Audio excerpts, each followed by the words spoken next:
Now, after the live session, now we come to the exercise 5th A. First question says, write each of the following fraction in numerals. You have to write them in the numerals. So, we'll do the first part. This is 3 out of 5. So, how can we write it in a fraction? 3 upon 5. Because this is a 3 part out of 5. Out of means total is this and this part out of total this. So 3 upon 5. Second is 1 quarter. Quarter always means fourth part. Okay. So it is 1 quarter. 1 part out of quarter. Quarter means 4. So it is 1 upon 4. Fourth part is 3/8. As I told you, 8ths. So the first one becomes the numerator. 3/8. 8ths will become the denominator. 3 upon 8. Then the 8th part, 8/17. Wherever th is there, that will become the denominator. The first part will become the numerator. So 8/17. So 8 upon 70. Now we come to the second question. It says write each of the following division as fraction. So we'll do the second and the third part. It is 1 divided by 100. So it is 1 upon 100. Third part, 0 divided by 1. So it is 0 upon 1. Right? Now girls, we come on the third question. Third question, it says that you have to match the column A with column B and column C. Okay. So please take out your books and then you can do this question in the book only. So it is 4/5. So which one is here in the column B, which is 4/5?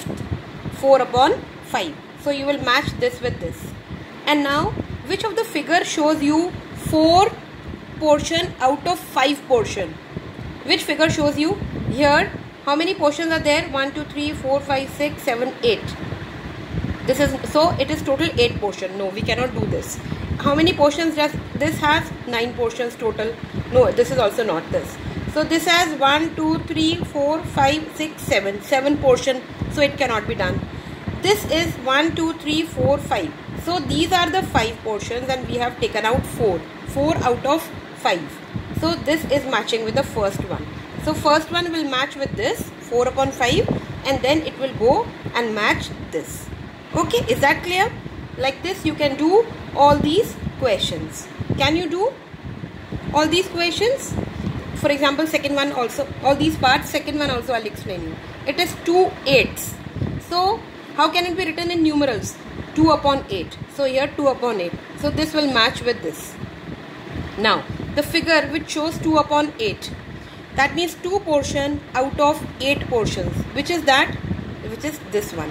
Total are 8 and 2 portions we have shaded them. So this is 2 out of 8. So this will match with this. Is that clear? Now we come to the fourth question. We have to write the fraction as per the conditions given there in the question. So let's do the second part. Second part says that denominator is 23 and numerator is 16. Okay. You always know denominator comes down. The denominator, the down. So the fraction will become, what is the numerator here? 16. 16 upon 23. Let's come to the third part. It says the numerator is the HCF of 4 and 6. So first you have to find out the HCF of 4 and 6. So write the factors of 4. The factors of 4 are 2 into 2. You can find out the factors separately in the rough column. Factors of 6 are 2 into 3. So which is the common factor here? It's a 2. And we will write it only one time. Okay. So HCF is equal to 2. So we have found out the numerator. Numerator is known to us. That is 2. Now what is the denominator? It is the LCM of 5 and 7. So LCM is always found out together. 5 and 7 both together will divide it by a number. Let's divide it by 5. So 5 ones are and 7 is not divisible. So 7 will come as it is. Then 7 ones are and 1. So we have reached to 1, 1. So what is the LCM? The product of these two factors. 5 into 7, 35.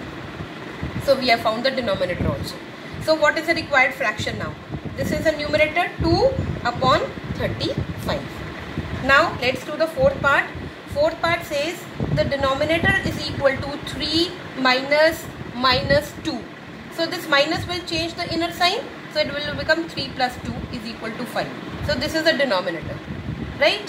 What is the numerator? Numerator is minus 5 plus 21.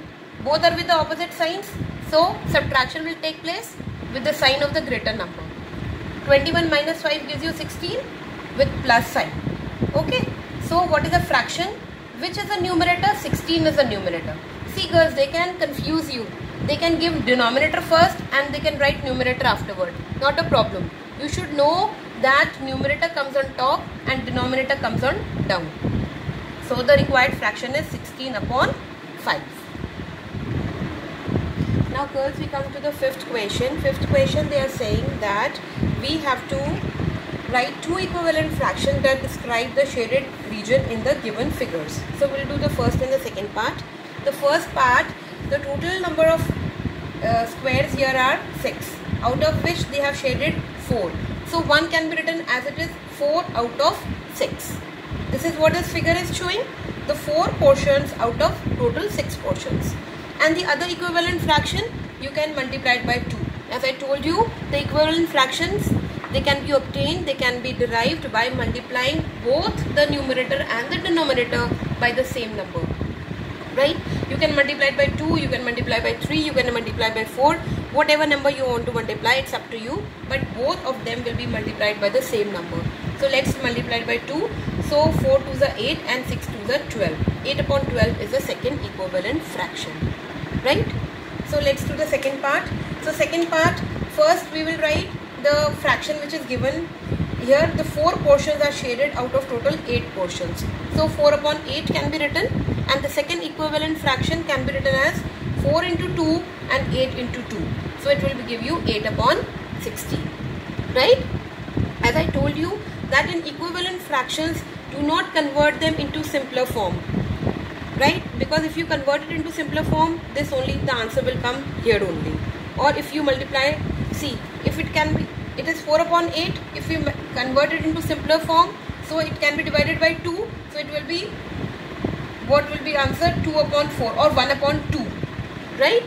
And this also will be simplified to 1 upon 2. Both will come equal. So don't simplify it. Just multiply by the number 2 and then you can get the answer. Or you can multiply it by 3 or 4 or 5, whatever. Now we come to the sixth question. They are saying write two equivalent fractions for each of the following. Now they have given the fraction 5 upon 9 and we have to write two equivalent fractions. So best is to multiply it by 2, then multiply it by 3. You can multiply it by any number. Okay. So 5 upon 9 multiplied by 2 upon 2. So 2 5s are 10 and 2 9s are 18. So 10 upon 18 is the one equivalent fraction. Then second we can multiply it by 3. So 3 5s are 15 and 3 9s are 27. Both have to be multiplied by the same number. So these two are the two equivalent fraction of this. Now let's do the fifth part. It says 11 upon 18. Again we'll multiply it by 2, both numerator and denominator.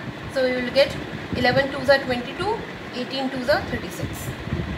Second one, 11 into 3 and 18 into 3. 11 3s are 33, 18 3s are 54. Okay.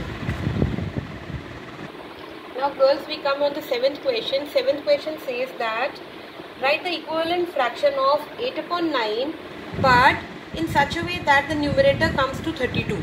Okay. Now we know that the equivalent fraction, in the equivalent fraction the numerator is coming to 32.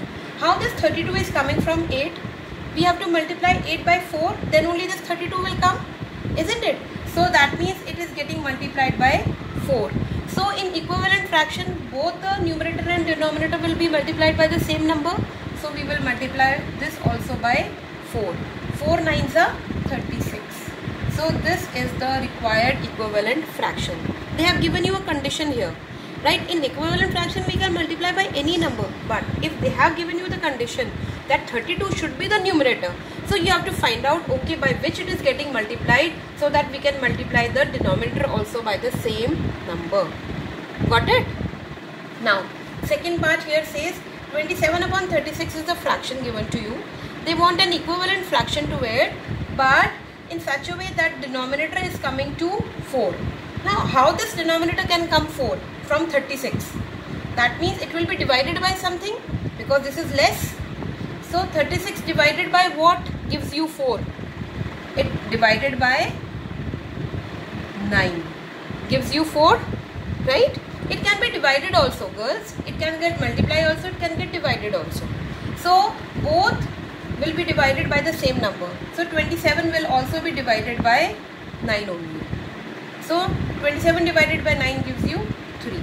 So this is the required equivalent fraction.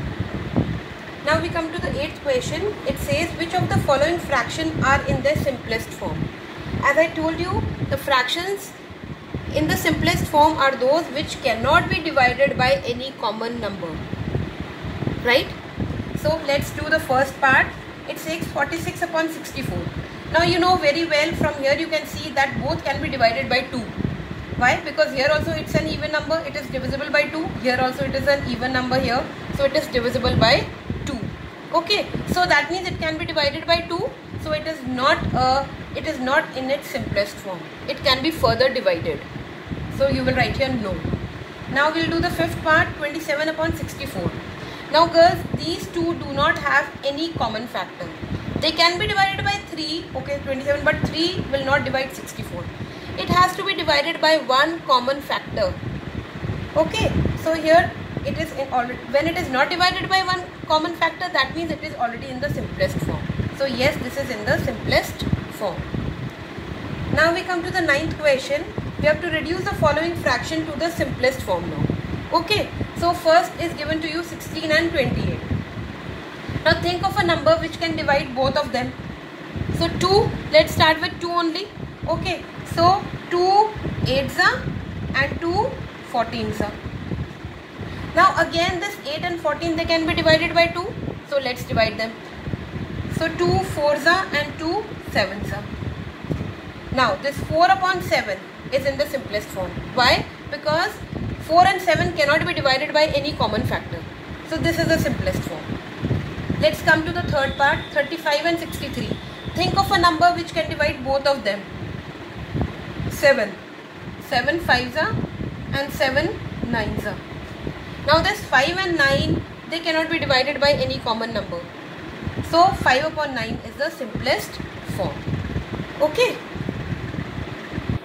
Now girls, we come on the 10th question. We have to identify them, whether they are proper fraction, improper fraction or mixed fraction. Now as I explained you, if the denominator is big, it will be a proper fraction. If the denominator is small, it will be an improper fraction. If the denominator is same as a numerator, then also it will be improper fraction. And when there is a whole number, and a fraction, then it is a mixed fraction. Okay, so like this we have done this. Here the denominator is bigger, so it's proper. Denominator is smaller, it's improper. It is same, then also it is improper. And there is a whole number, so it is a mixed fraction. Now 11th question says that we have to convert these improper fractions into the mixed numbers, into the mixed fractions. Okay, so how to do that? 63 upon 10. You will divide 63 by 10. So 10 6 are 60. So remainder is 3. So it can be written as, this becomes the quotient becomes the whole number. 6 whole. Whatever is left, 3 upon 10. Right? So this is how we write in a mixed, as a mixed number or as a mixed fraction. Fourth part is 101 divided by 9. So let's divide that. So 9 ones are 9. It gives, now 1 is left and 1 will come here, 11. Again 9 ones are 9. So 2 is left. So what will come? The quotient becomes the whole number. 11 whole. Whatever is left, 2 upon 9. This is a mixed fraction. Now we come to the fifth part, 209 divided by 12. So we will divide it. So 17 will be the quotient. So 17 will become the whole number. 17 whole. Whatever is left, 5 upon 12. This is a mixed fraction. Okay. So rest of the questions we will do in the next session.